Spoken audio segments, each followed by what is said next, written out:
It's so hot. Isn't there anything cold to drink? Marcia, my sister-in-law, just got home and exclaimed loudly as if she wanted everyone to hear. If she was out, why didn't she buy something on the way? Hey, you with the big belly, can you get me some ice cream?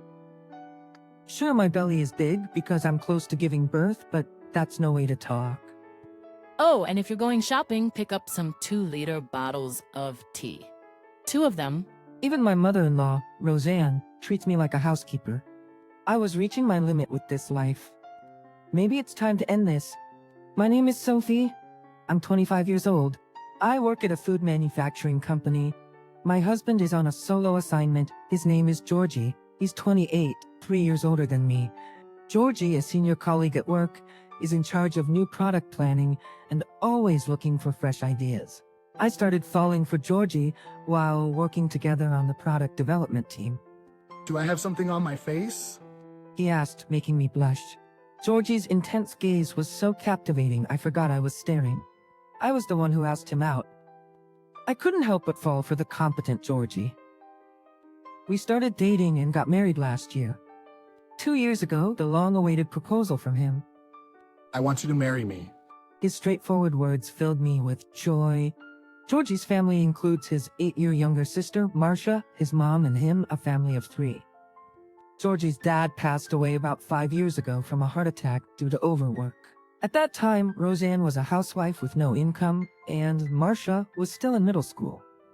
The company admitted full responsibility, paying a substantial settlement to the family. The money greatly helped with Marcia's school fees and their living expenses. Already working then, Georgie supported his family by working tirelessly.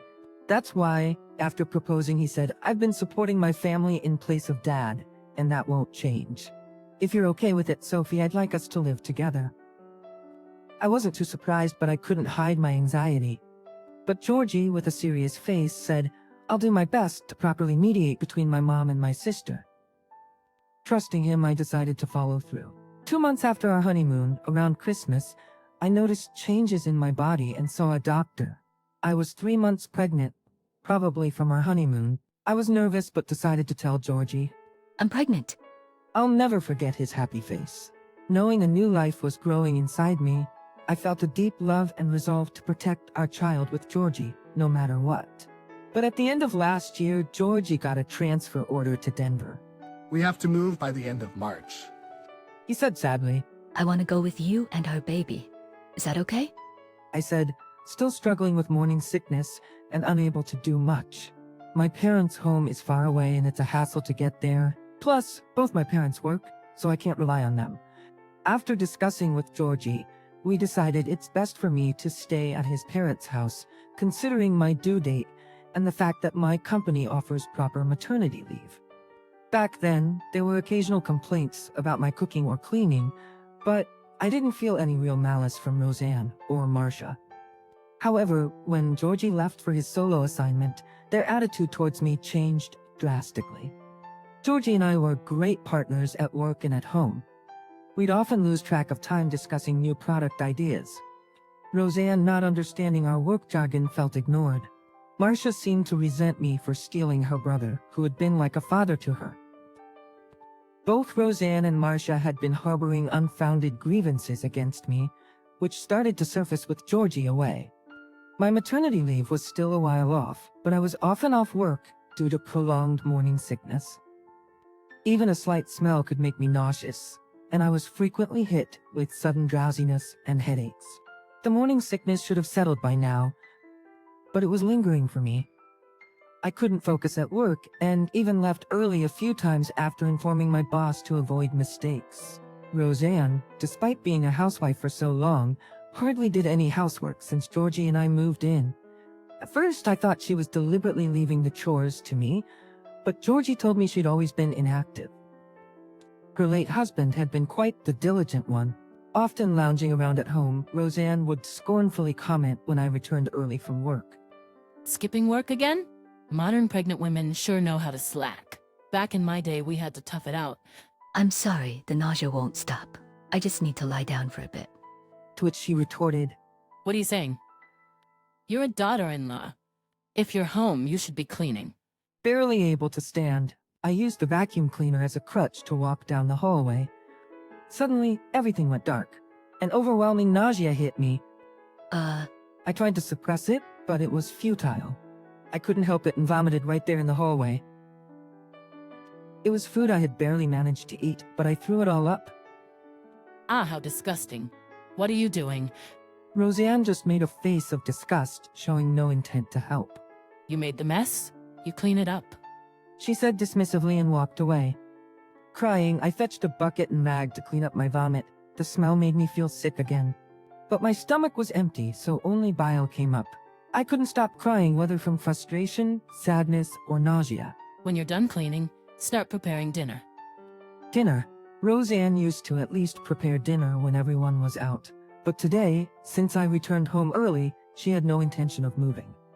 I came home to rest, but there was no chance for that. Starting to cook, the smell made me nauseous again. I couldn't stand the smell of fish or meat, and even vegetables were too pungent for me. All food smells were unbearable. Struggling to suppress my discomfort, I desperately continued with the meal preparation. My taste had changed, and I couldn't discern flavors. I couldn't even taste the food because of my nausea, so I managed to get dinner ready just as Marcia returned. Oh, Sophie's cooking today? That's a rare treat. She said, sitting at the table then taking a bite. "What's this? It's tasteless. I can't eat this awful food," she said. Then Roseanne joined in. Ah, this is terrible. Did you even taste that? She spat out the food she had put in her mouth. I was too nauseous and sensitive to smell to taste anything. Roseanne, who had been through childbirth, should know this, yet she deliberately didn't help. Mom, let's just go out to eat, Marcia said in an exasperated tone. She's young and probably doesn't understand the difficulties of pregnancy, but I wish she'd consider how hard it was for me to cook, feeling this ill. That's a good idea. Sophie can't eat anyway, so she can stay home, Roseanne said as she threw away the food I made. I stood there feeling helpless and frustrated. I used to think Georgie's occasional grumbling was annoying, but now it seemed endearing. When Georgie, the main breadwinner, was around, they hid their true colors to keep him happy. With no one to restrain them, Roseanne and Marcia finally showed their true feelings. As the nightmarish spring ended and summer began, my morning sickness finally eased. Is the cleaning done? There's dust at the entrance. Roseanne would start the day with her scolding. Mom, keep it down, will you? I got home late last night. Marcia complained from her room. Marcia, now a sophomore in college, has been coming home late every night, and her attitude towards me hasn't changed. As my pregnancy progressed and walking became harder, their treatment of me worsened, especially after I started my maternity leave in June. With me home all day, they found more chores for me to do.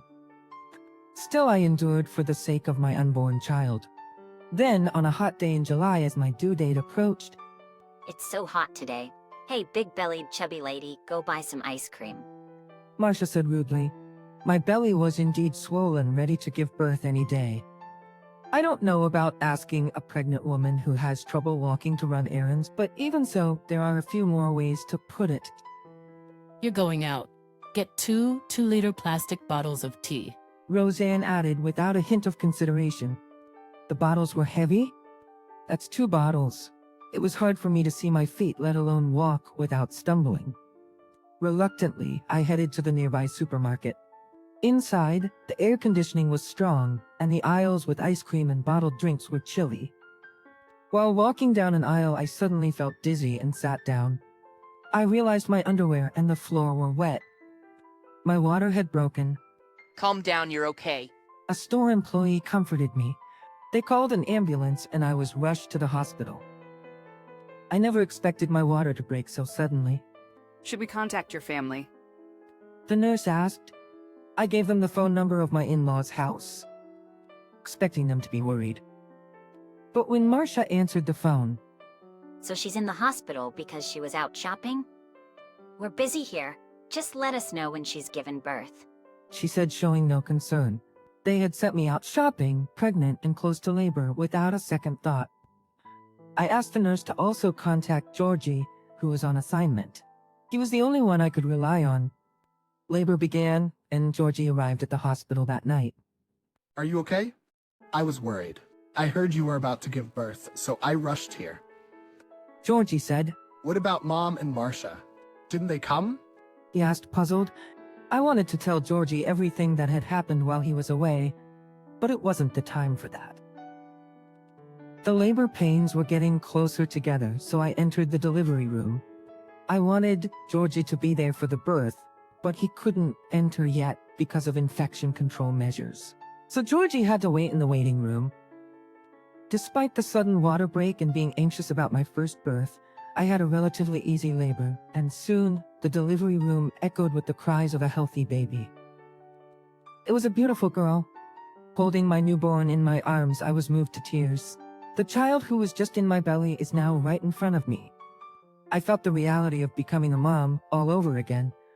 Georgie's eyes were tender as he looked at our baby in the newborn bed. After a successful delivery, I talked to Georgie about the incidents at his family's home, how I was forced to prepare meals despite my relentless morning sickness, the numerous times I vomited while cleaning, and having to clean up after myself every time. There was no end to the stories. So I've put you through a lot. I'm sorry I couldn't be there for you. Georgie said, bowing his head, but it wasn't Georgie's fault. What should I do about that house now? It's okay. You had to work. But what should I do about that house now? I said, tears welling up in my eyes. It looks like I won't be returning to headquarters for a while. Now that the baby is born, why don't we move in together? Georgie's suggestion made me cry with joy. Thank you, but please wait a bit longer. Though I wanted to go to Georgie immediately, I couldn't settle with the way Roseanne and Marcia treated me. In fact, I've had a hunch that Mom and my sister have been selfishly relying on me. I've been supporting them as their son and brother, but I've started to tire of that lifestyle since marrying you. Georgie shared his troubles with me. Georgie, you've had it tough since your dad passed away. I understood his feelings all too well, but because of our relationship, it was hard to keep a distance, even when it felt burdensome. I'll come to you once things settle down. Concerned about moving with a newborn who couldn't even hold her head up, I decided to return to my in-laws' house after being discharged. When I returned home with the baby, Roseanne greeted me cheerfully. Oh, what a lovely child. Looks just like Georgie as a baby. Roseanne greeted me with a big smile. Your eyes are the same as Georgie's, I answered, drawn by Roseanne's smile. Nobody told you, right? Keep it a secret, will you? Roseanne glared at me sharply. I want a child soon too. I prefer a boy. In those moments, I deliberately return her gaze with a forced smile. It must make her feel even more uncomfortable. It's no wonder. After all, they've tormented me so much, and now I'm in a position where I do nothing in return. Hey Marcia, be honest. You're pregnant, aren't you? Who's the father? I asked her gently, feigning kindness, while she struggled with nausea. I think it's a senior from the same college. I told him many times, but he just denies it. What should I do? Marcia, surprised, opened her eyes wide and teared up. Serves her right for bullying me when I was pregnant. Though I thought this, I pretended to be sympathetic. So what are you planning to do? Are you gonna have the baby? I asked Marcia in a calm voice. I'm scared. I don't know. But frankly, I didn't care. After all, it's her fault for fooling around with men without using contraception. At 20, you're socially an adult. You've got to take responsibility for that. Even Roseanne seemed to have noticed Marcia's pregnancy. You're still a college student. Why would you do something so reckless? Roseanne lamented, shedding tears of anger for her daughter's irresponsibility. But it's her own fault. Hey Sophie, help Marcia out. Aren't we family? Roseanne pleaded with me, but who was she to talk? I guess there's no helping it. I'll let bygones be bygones with how you've treated me, I said, not meaning a word of it, even smiling as I spoke. I said, encouraging her, but inside, I hoped she'd suffer the hardships of pregnancy just like I did. I'll do nothing. I just supported her. The decision was Marcia's. Time flew by and spring arrived again. My daughter's neck is now steady, and her features have become distinct. Marcia's belly has grown significantly, making it necessary for her to take a break from college. She's suffering from worse morning sickness than I did, completely exhausted every day. Hey Sophie, can you give me a hand? I help her with whatever she asks, overly so. It seems Roseanne and Marcia have completely forgotten what they did to me and trust me implicitly now. I think to myself, how convenient for them. It's about time. I guess it's about time. Roseanne, Marcia, I have something to tell you. I called out to them. Roseanne and Marcia sat down in front of me together. I appreciate everything up to now. I've decided to live with Georgie, so I'm leaving this house today. The rest is up to you two. My sudden declaration seemed to catch them off guard. They just sat there with their mouths agape. Didn't you hear? I'm done taking care of you two. You're adults. You can manage, right? Good luck. I said coldly. How could you? He won't acknowledge it. And I might have to raise the baby alone. I was counting on your help, Marcia. That's cruel. Marcia cried out in anger. That's right. In tough times, families should help each other out, right? Roseanne added, blaming me. Family, when I was suffering, you did nothing to help. Remember when my water broke while shopping near my due date? You ignored me. Don't talk to me about convenience.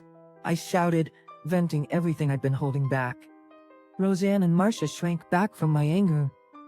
As I stood up to leave the room, Wait, Roseanne pleaded from the floor, deeply apologizing and begging me not to leave.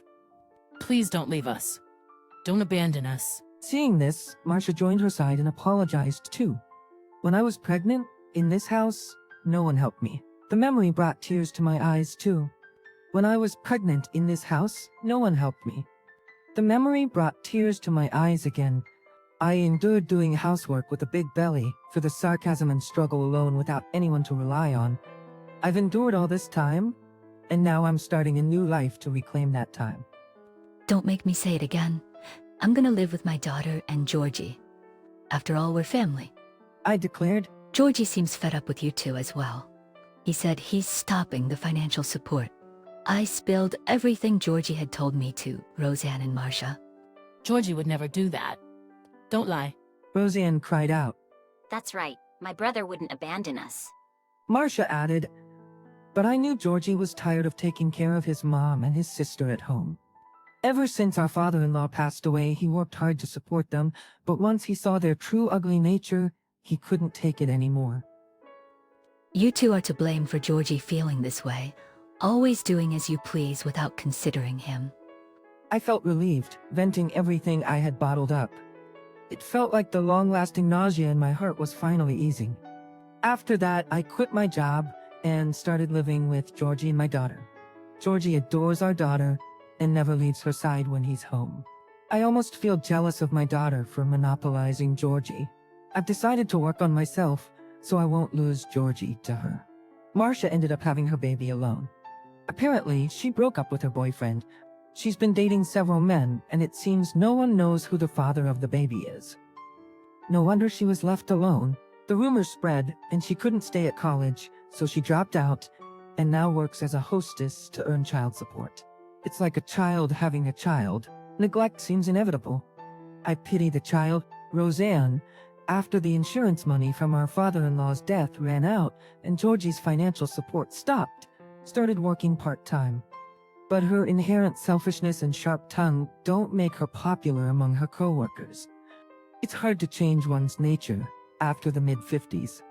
While our rented life with Georgie and my daughter continues, we're discussing building our own home soon. And there's a new life growing in my belly again. Will it be a boy or a girl? I'm looking forward to it.